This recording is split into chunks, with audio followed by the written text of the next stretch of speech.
नमस्कार दोस्तों इस दौर में हर पॉलिटिकल पार्टी अपना नेता बचाए या फिर पार्टी बचाए, ये सवाल तो पहले भी था और ये सवाल आज भी है। पहले इन तमाम सवालों पर गौर इसलिए भी नहीं किया गया क्योंकि नेता लगातार पार्टी को जिता रहा था और पार्टी जीतती जा रही थी। जीतती हुई पॉलिटिकल पार्टी का नेता सर आंखों पर होता है और सियासी तौर पर भी, और ये कहे कि सामाजिक और आर्थिक तौर पर भी। लेकिन ऐसे में एक सामाजिक सांस्कृतिक संगठन आरएसएस है, संघ है, जो इस बात को मान करके चलती है कि राजनीति का पार्ट इस मौजूदा भारत देश के भीतर जरूर चला जाना चाहिए, लेकिन एक शुद्धिकरण के साथ जिसके भीतर समाज की भागीदारी।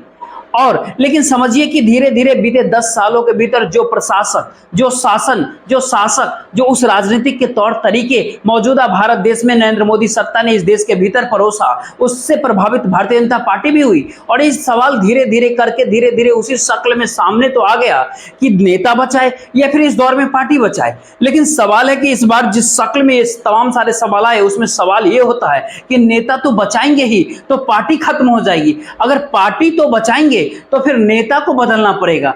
लेकिन देखना पड़ेगा यह कि सियासी तौर पर यह संदेश भारतीय जनता पार्टी और संघ के भीतर, आरएसएस के भीतर उछलने लगा है। सामान्य तौर पर बात करें, अक्सर संघ इस बात को देखता परखता समझता रहा कि कोई भी भारतीय जनता पार्टी के साथ व्यक्ति, नेता, मंत्री, सांसद, विधायक, मुख्यमंत्री, कोई तो कुछ कहता नहीं है, क्योंकि सभी को सियासी जीत चाहिए, राजनीतिक जीत चाहिए। और इसीलिए जिन तमाम सारे सवालों को संघ लगातार उठाता था, वो सारे सवाल उस राजनीतिक शोर के भीतर दफन हो जाते थे। लेकिन सवाल है अब मौजूदा वक्त में कुछ और सवाल बड़े हो चले हैं, जैसे नेता, मंत्री, सांसद, विधायक, मुख्यमंत्री, ये तो सियासत करते हैं, ये तो राजनीति करते हैं, ये तो अपने नेता के सामने दबे हुए रहेंगे ही। लेकिन सवाल है कि इस मौजूदा भारत देश के भीतर वोटर, इस देश का वह वोटर, वह तबका जो पीढ़ियों से आरएसएस के साथ रहा है, संघ परिवार के साथ रहा है, वह वोटर जो जनसंघ के साथ भी सक्रिय था और भारतीय जनता पार्टी के साथ भी सक्रिय रहा, एक्टिव रहा, फिर ऐसा क्या कुछ हो गया कि इस बार हरियाणा के विधानसभा चुनाव में वोट डालने के लिए वो अपने घर से बाहर नहीं निकला। जी हां, पिछली बार 2019 के हरियाणा के विधानसभा चुनाव के तुलना में इस बार केवल 1.5% वोटिंग कम हुआ। लेकिन सबसे बड़ा सवाल कल ये उठा कि जो नए वोटर निकल करके अपने घर से कांग्रेस को छोड़ करके भारतीय जनता पार्टी के साथ आए, अगर पुराने वोटर जो भारतीय जनता पार्टी के कट्टर वोटर हो रहे, अगर वो निकल करके हरियाणा के भीतर बूथ तक आ जाते तो ऐसी स्थिति नहीं होती जो कि हरियाणा के विधानसभा चुनाव के कल बूथ पर वोटिंग के पड़ने के बाद के जो एग्जिट पोल के भीतर नजर आए। और इलाके दर इलाके, खास करके शहरी इलाकों के भीतर जो तमाम हालात है, जो परेशानियां हैं, जो मुश्किल परेशानियां हैं, उनसे 2-4 सियासी सत्ता तो होती ही रहती है। लेकिन सवाल है कि वोटर तो होता है, वोटर तो उसी समाज के भीतर उसको रहना है। इन्हीं तमाम सारे परिस्थितियों के भीतर अब अगला सवाल होता है कि संघ परिवार के सामने ये सवाल बहुत बड़ा हो जाता है कि अगर हरियाणा के भीतर उसके अपने वोटर नहीं निकले इस बार वोट डालने के लिए, कल शाम को जिसको अपने हिंदू वोटर के कहने, मतलब हिंदू वोटर बताने पर चूकते नहीं, लेकिन हिंदू वोटर भारतीय जनता पार्टी नहीं कहती है। बीजेपी तो हिंदुत्व के नाम लेकर के तमाम वोटरों के साथ उसको रखना चाहती है। और ये तमाम सारे सवाल अब महाराष्ट्र के विधानसभा चुनाव की दिशा में आगे बढ़ गया तो फिर महाराष्ट्र के भीतर इतनी बुरी गर्त हो जाएगी भारतीय जनता पार्टी की कि महाराष्ट्र की राजनीति में 2 दशकों या 3 दशकों के बाद भारतीय जनता पार्टी पहली बार चुनाव मैदान के भीतर महाराष्ट्र के अंदर अपने बूते होगी, शिवसेना को तोड़ करके अपने बूते होगी, एनसीपी को तोड़ करके अपने बूते होगी, और टूटी हुई शिवसेना और टूटे हुए एनसीपी को साथ समेटते हुए चल रही होगी। ये मनोविज्ञान महाराष्ट्र के विधानसभा चुनाव के अंदर महाराष्ट्र के वोटरों को रिझाएगा नहीं। अगर महाराष्ट्र के भीतर स्वयंसेवक अपने घर से नहीं निकलता है, जैसे कल आपने देखा हरियाणा के भीतर नहीं निकला, हरियाणा में गुरुग्राम का इलाका हो, फरीदाबाद का इलाका हो, या फिर आप कहे रोहतक का इलाका हो और सिरसा का इलाका हो, इन तमाम इलाकों के भीतर, और बात इससे आगे भी अगर आप कीजिएगा तो इसी दायरे में झज्जर भी शामिल होता है, और इसी दायरे के भीतर पानीपत भी शामिल होता है, कुरुक्षेत्र का एरिया भी आता है।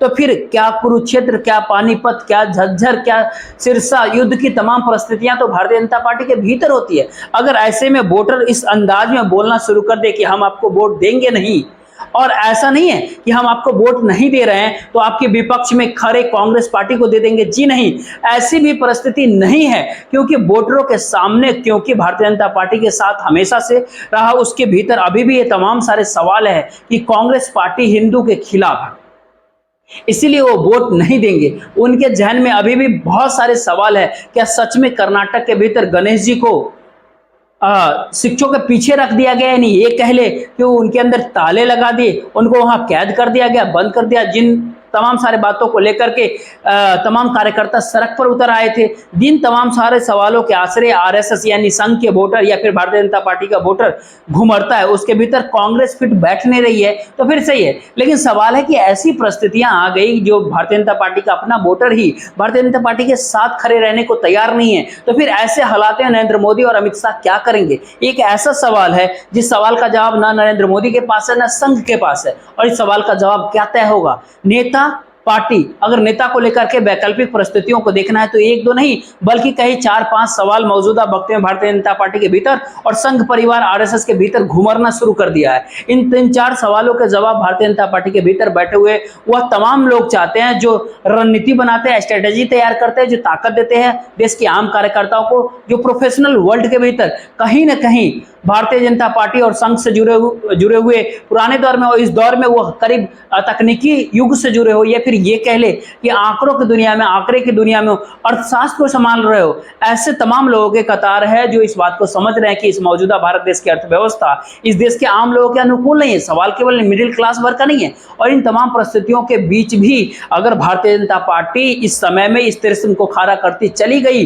मौजूदा वक्त में कि देख लीजिए हम जीत लाएंगे, अगर हरियाणा के भीतर इस तरह के मैसेज दे दिए तो फिर महाराष्ट्र के संदेश तो भारतीय जनता पार्टी के भीतर एक ऐसा बवाल, ऐसा उबाल खड़ा कर देंगे जिसमें संघ को सोचने का कोई मौका ही नहीं मिल पाएगा कि नेता को यहां पर बचाए या फिर पार्टी को बचाए, क्योंकि महाराष्ट्र की जनता, उनके भीतर की जनता खुद व खुद खड़े हो जाएगी। शायद यही मौजूदा समय में बहुत बड़ा सवाल है, जहां पर पहली बार 4-5 सवाल देख लीजिए, समझ लीजिए, चुन लीजिए, उसके बाद धीरे धीरे करके इस पर बातें करेंगे। पहला तो एक सवाल ये होता है, क्या मौजूदा वक्त में भारतीय जनता पार्टी के अध्यक्ष को लेकर के अभी भी संघ परिवार या फिर कहे आरएसएस ने कुछ ऐसा तो नहीं सोच रहा है जो नाम नरेंद्र मोदी और अमित शाह की टीम देगी या जो मौजूदा केंद्र सरकार देगी उसी नाम पर मुहर लगा देंगे?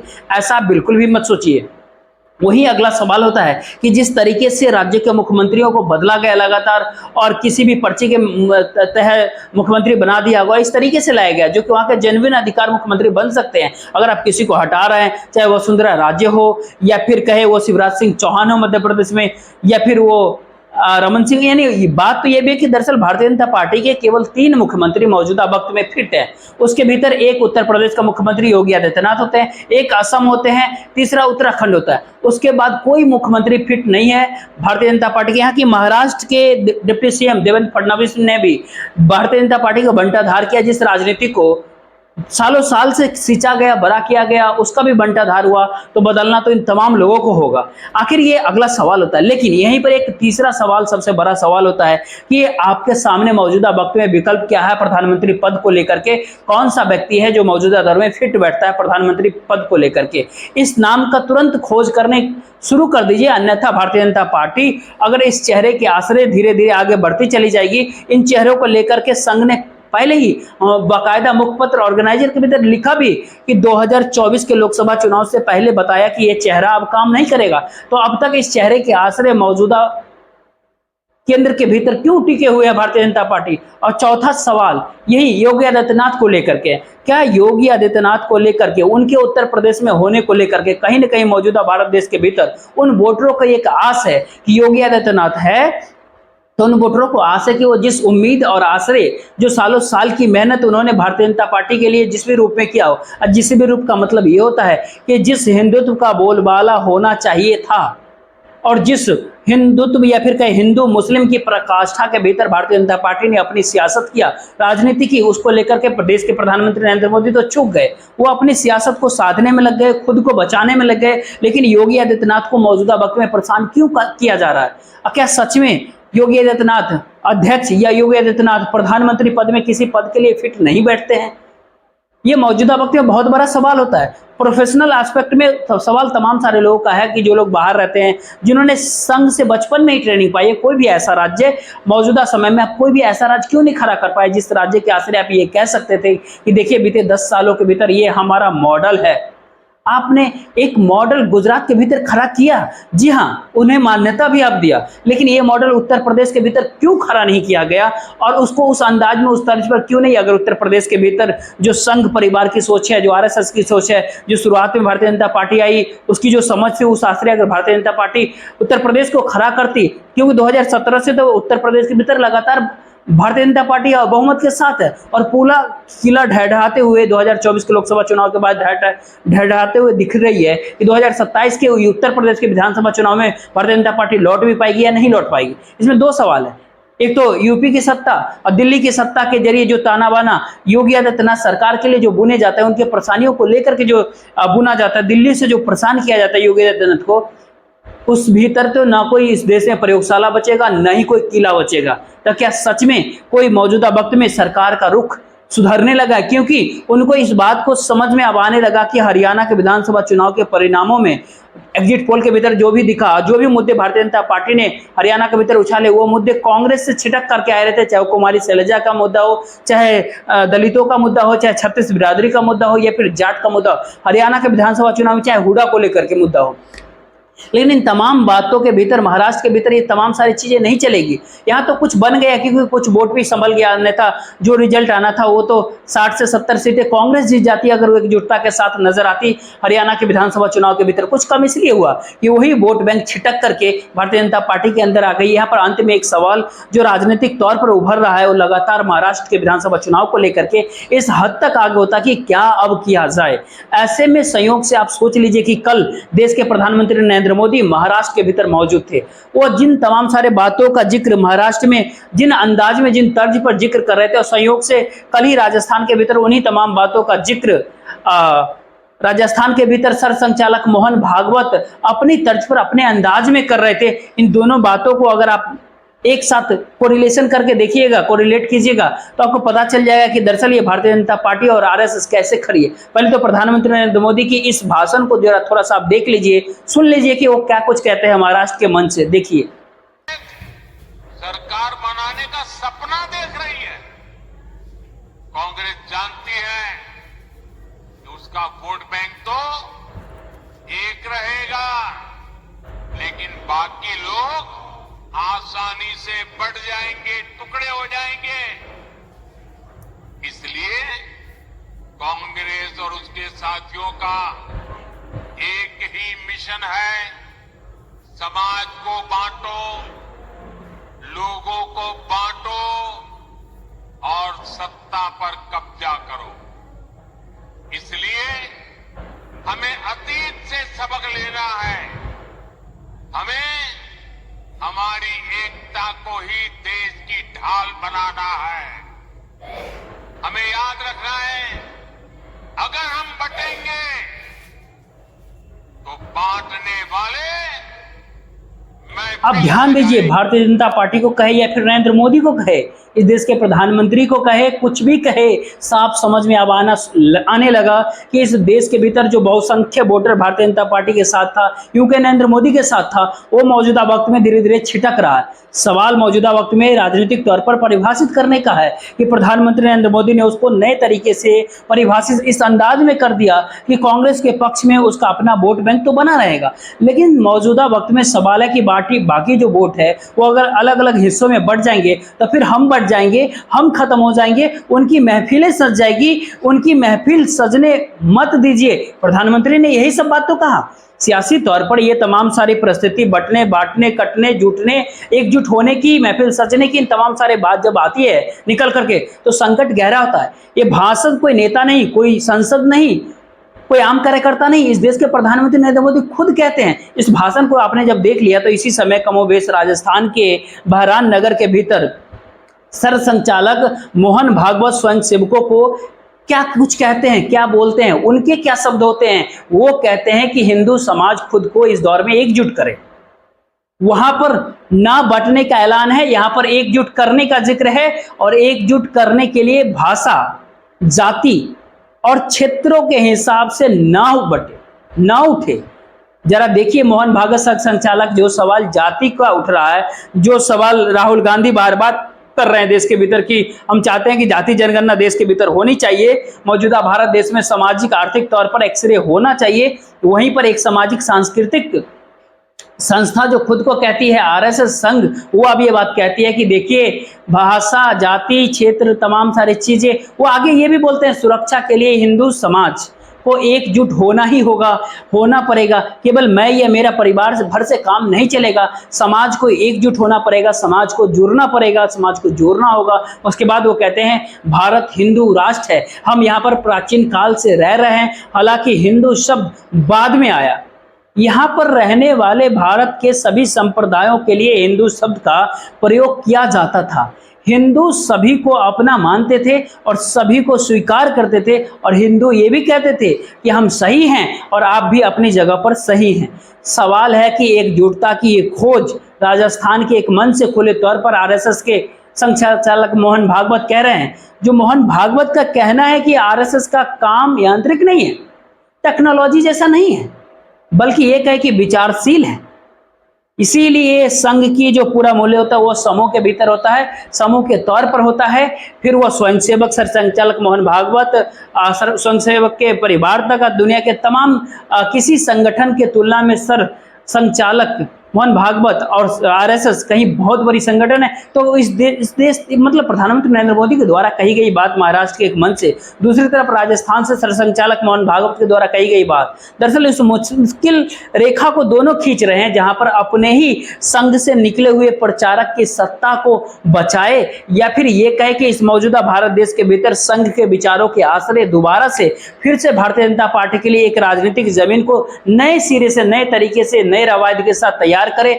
इस दौर में यही तमाम सारी बातें सामने खुल करके आ रही है, जिस बात को आपने बाखूबी सुन करके, देख करके समझ भी रहे होंगे। और विपक्ष के नेता राहुल गांधी जिन मुद्दों के आश्रय चल रहे हैं वो उनको परेशान कर रहे हैं, प्रधानमंत्री नरेंद्र मोदी को भी और संचालक मोहन भागवत को भी। तो उन तमाम परिस्थितियों को राहुल गांधी की भाषा परेशान कर रही है कि इस दौर में जो हर किसी ने इस तमाम परिस्थितियों से आंखें बंद कर रखी थी, तो इसलिए हम कह रहे हैं कि इस देश के सामाजिक उपकरणों को आज़ादी के बाद से नेहरू से लेकर के मनमोहन सिंह के कालखंड तक अगर आप देखेंगे तो हर किसी ने पब्लिक सेक्टर को बनाया है, तैयार किया है। लेकिन ऐसा क्या कुछ हो गया कि प्रधानमंत्री नरेंद्र मोदी के काल में पब्लिक सेक्टर खत्म होने लगे? आखिर 2013-14 के समय में पब्लिक सेक्टर के भीतर काम करने वाले की संख्या करीब करीब 17,30,000 होती है, और 2024 में वर्तमान समय में उनमें काम करने वाले लोगों की संख्या मौजूदा हाल में करीब करीब 13,90,000 ही रह जाती है। यानी ये कहे कि 2013-14 से घट करके करीब 2024 में 4 लाख के आसपास इस दौर में काम करने वाले लोग पब्लिक सेक्टर से खत्म हो जाते हैं, यानी कम कर दिए जाते हैं। ये तमाम सारे पब्लिक सेक्टर प्राइवेटाइज हो गया, यानी कि नए शक्ल में राहुल गांधी कहते हैं कि पब्लिक सेक्टर में चूंकि कि आरक्षण था तो आरक्षण अब उनको नहीं मिलता है, चूंकि कि प्राइवेट सेक्टर के भीतर आरक्षण की कोई व्यवस्था होती नहीं है तो वहां पर वो नहीं देते हैं। लेकिन एक पूरी प्रक्रिया के तहत चीजें कैसे खत्म की जाती है देश के भीतर, देख लीजिए। विपक्ष के नेता राहुल गांधी भी कल महाराष्ट्र के भीतर ही थे और कल ही इन तमाम सारे बातों का राहुल गांधी अपने मंच से जिक्र कर रहे थे, महाराष्ट्र के आम जनता को संबोधित कर रहे थे। सुनिए क्या कहते हैं। हुआ करता था, पूरा का पूरा प्राइवेटाइज कर दिया। पहले उसमें रिजर्वेशन थी, अब पब्लिक सेक्टर गायब। एक के बाद एक प्राइवेटाइज हो रहा है। सक्सेसफुल पब्लिक सेक्टर यूनिट जो चल रहा है, प्राइवेट सेक्टर से कंपीट कर रहा है, पैसे बना रहा है, लोगों को रोजगार दे रहा है, वो प्राइवेटाइज हो रहे हैं। उसको प्राइवेटाइजेशन नहीं कहना चाहिए, उसको डी रिजर्वेशन कहना चाहिए कि आपने उसको वहां से रिजर्वेशन हटा दिया, डी रिजर्व कर दिया और आपने रिजर्वेशन हटा दी। तो अब सवाल उठता है कि सालों से आखिर कांग्रेस के नेता राहुल गांधी की बातों को आप बहुत बारीकी तरीके से सियासी तौर पर भी अगर आप सुन लेंगे तो उनका सबसे बड़ा संदेश तो यही होता है मौजूदा वक्त में कि इस वर्तमान समय में भारत देश के भीतर जाति की राजनीति या फिर कहे सोशल इंजीनियरिंग के सबूतों के आश्रय इस देश के भीतर जो राजनीति साधी गई, उसमें विपक्ष के नेता राहुल गांधी ने इस देश के भीतर एक बहुत बड़े वोटर को कांग्रेस के करीब लाकर के मौजूदा वक्त में खड़ा कर दिया। क्योंकि भारतीय जनता पार्टी के पास इस बात की काट नहीं है और भारतीय जनता पार्टी इस दिशा में आगे बढ़ नहीं सकती है, क्योंकि वह सियासी तौर पर और ये कहे कि सत्ता संभालने के बाद जिस कॉरपोरेट प्रेम के भीतर डूब गई, उसके हालात तो बीते 10 साल के सामने इस देश के आंखों के सामने है कि इस देश में कैसे बेरोजगारी का आलम बीते 10 साल के अंदर बढ़ा, कैसे इस देश में प्रति व्यक्ति आय इन्हीं 10 सालों के भीतर ज्यादा कम हुए, किसानों की लागत आय नहीं मिल पाई, डिग्री हाथ में लेने वाले युवाओं को नौकरी तक नहीं मिल पाई। लेकिन इन तमाम परिस्थितियों के भीतर इस देश के कॉर्पोरेट का नेटवर्थ लगातार उछाल मारते गया, बढ़ता चला गया। इस पूरे परिस्थिति के भीतर आखिर कैसे सिंध आरएसएस या कैसे संघ परिवार लगा सकते हैं, इसके लिए एक बहुत बड़ा सवाल होता है और मुश्किल सवाल भी होता है। सियासी तौर पर इस बात को वो हमेशा मान करके चलती रही कि एक प्रचारक अगर इस देश का नेता बनता है, सांसद बनता है, मंत्री बनता है, पार्लियामेंट जाता है, तो संघ के विचारों को ही वो रखेगा वहां पर। लेकिन या तो प्रचारक देश के प्रधानमंत्री बन गए और उसके बाद कॉर्पोरेट प्रेम ने इस भारत देश के भीतर इतनी बड़ी दीवार खड़ी कर दी है कि दोबारा संघ है ये बात बताने में उसको बार बार मुश्किल हो रही है। उन तमाम बातों का वो लगातार जिक्र कर रहे हैं जिन सवालों का जिक्र गुरु गोलवलकर किया करते थे। अब ऐसे में समूह का जिक्र होता है। जरा आप खुद ही सोच करके देखिए कि पहली बार गोलवलकर जी के पास पॉलिटिकल पार्टी बनानी है, जो व्यक्ति पहुंचे थे गोलवलकर जी ने मना कर दिया कि पार्टी समूह का काम होता है, एक व्यक्ति का काम नहीं होता है। तो वो कोलकाता लौट करके आते हैं, एक अलग पार्टी बना, वो फिर जनसंघ को वापस बनाने में सामूहिकता का बोध होता है। लेकिन इस समय में सत्ता मौजूदा समय में वही तमाम सारी चीजें भूल गई, तो बचेगा क्या। और इस रंग के भीतर भारतीय जनता पार्टी के भीतर का सच क्या है, इसके भीतर का सच ये होता है, सबसे अनूठा रंग या सबसे अनूठी त्रासदी मौजूदा वक्त में ये है कि अब सरकार खुद को बचाने के लिए हर चीज के ऊपर पर्दा डालने के लिए तैयार है। स्थितियां इतनी भयानक हो चुकी है कि पहली बार देश के अंदर पार्लियामेंट के भीतर जो कमेटियां बनती है, पब्लिक अकाउंट कमेटी पीएससी, उसने बुलावा भेजा सेबी के चेयरमैन माधवी बुच को, जो कि आप आइए और जानकारी दीजिए जो आप पर आरोप लगे हैं, जो मैनिपुलेशन का जो खेल है शेयर मार्केट के भीतर, जो आपकी अपनी कंपनियों का जो पूरा खेल है, जो कन्फ्लिक्ट ऑफ इंटरेस्ट है, उसके ऊपर आप सफाई दीजिए। तो सफाई तो देने वो आए या फिर ना आए, उन्होंने कुछ जवाब तक नहीं दिया। लेकिन सवाल है कि उसी पब्लिक अकाउंट कमेटी के बीच से भारतीय जनता पार्टी के एक सांसद ने, एक एमपी ने बाकायदा स्पीकर को एक लेटर लिख डाला, एक खत लिख डाला, कहा कि एक गलत काम है और क्या शब्दों का इस्तेमाल किया गया। लगता है जरा इसको पहले आज देख लेना चाहिए आपको। निशिकांत दुबे जो कि केसी वेणुगोपाल जो कि चेयरमैन है पीएससी के, और इसमें जो लोग होते हैं उसमें 22 लोग होते हैं, उसमें से 10 लोग भारतीय जनता पार्टी के होते हैं, उनके सहयोगियों के 3 और होते थे, यानी 10 3 13 9 सदस्य जो विपक्ष के हैं। इसके बावजूद भी जैसे ही बुलावा भेजा गया, इन्होंने एक लेटर लिखा, एक पत्र लिखा जो स्पीकर को, उन्होंने उसको अनकॉन्स्टिट्यूशनल यानी असंवैधानिक मतलब हेटफुल मतलब स्टेप बताए। उनका कहना है कि संवैधानिक प्रावधान के खिलाफ है, ये असंवैधानिक और घृणित कार्य किया है ये केसी वेणुगोपाल ने।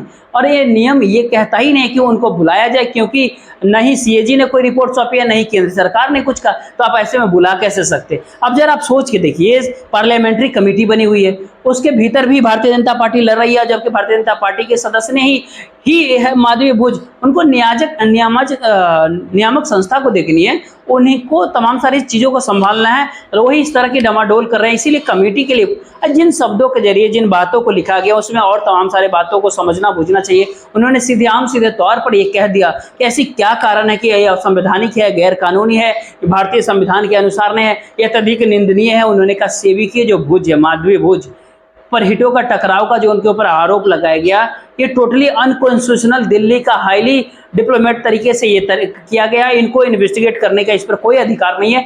इतना ही भर नहीं, आगे ये भी कहते हैं कि भारत काफी तेजी से दुनिया के भीतर विकास कर रहा है, और ऐसे में मौजूदा समय में अगर माधवी भुज को अगर बुलाया जाता है तो लगता है कि दुनिया के भीतर जो टूल किट एक होता है ना, उससे ये खेल रहे हैं, और उसी आश्रय मौजूदा समय में ये देश के भीतर काम कर रहे हैं, राजनीति कर रहे हैं। यानी भारत देश के विकास को दुनिया देख नहीं पा रही, इसीलिए सेबी चीफ को आप मत बुलाइए, ये तो दुनिया के हाथ में, मतलब कुछ ऐसा ही जिक्र देश के प्रधानमंत्री नरेंद्र मोदी ने भी कहा। आखिर वो भी सुन ही लीजिए, आप देख लीजिए।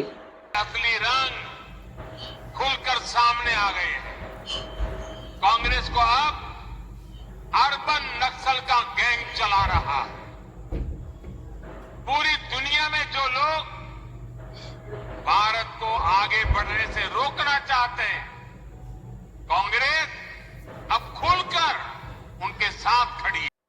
तो आप खुद ही सुन लिए प्रधानमंत्री नरेंद्र मोदी को तो कांग्रेस का रंग साफ दिखाई दे रहा है, लेकिन खुद उनकी अपनी सत्ता, उनकी अपनी सरकार और भारतीय जनता पार्टी का रंग किस तरीके से इस समय मौजूदा समय में दिख रहा है और उतर रहा है, उस उतरते हुए रंग में अपने नेता को बचाए या अपनी पार्टी को बचाए, संघ ये बात अब सोचने लगा है। तो परेशानी का सबब अब 2-3 रास्तों के ऊपर संघ और भारतीय जनता पार्टी दोनों को ला करके बीच में खड़ा कर दिया है और ये तीनों रास्ते मौजूदा समय में भारतीय जनता पार्टी के सत्ता के खिलाफ है, नरेंद्र मोदी के खिलाफ है। सवाल ये नहीं है कि नरेंद्र मोदी की सरकार गिर जाएगी, बिल्कुल भी नहीं, ये सवाल बिल्कुल भी नहीं। सवाल ये है कि मौजूदा समय में सरकार बनी रहे, चलती रहे, फराटे मारती रही, भारतीय जनता पार्टी कैसे मजबूत हो, इस दिशा में जो विकल्प को ढूंढना चाहिए वो रास्ता कहाँ पर जाता है, कहाँ जाकर मिलता है। सहमति और असहमति के बीच खुले तौर पर मौजूदा समय में भारतीय जनता पार्टी के भीतर से कोई भी नेता अगर इस बात को बोल पाने की स्थिति में मौजूदा समय में नहीं है, तो क्या वो हरियाणा के विधानसभा चुनाव के बाद जो महाराष्ट्र के चुनाव में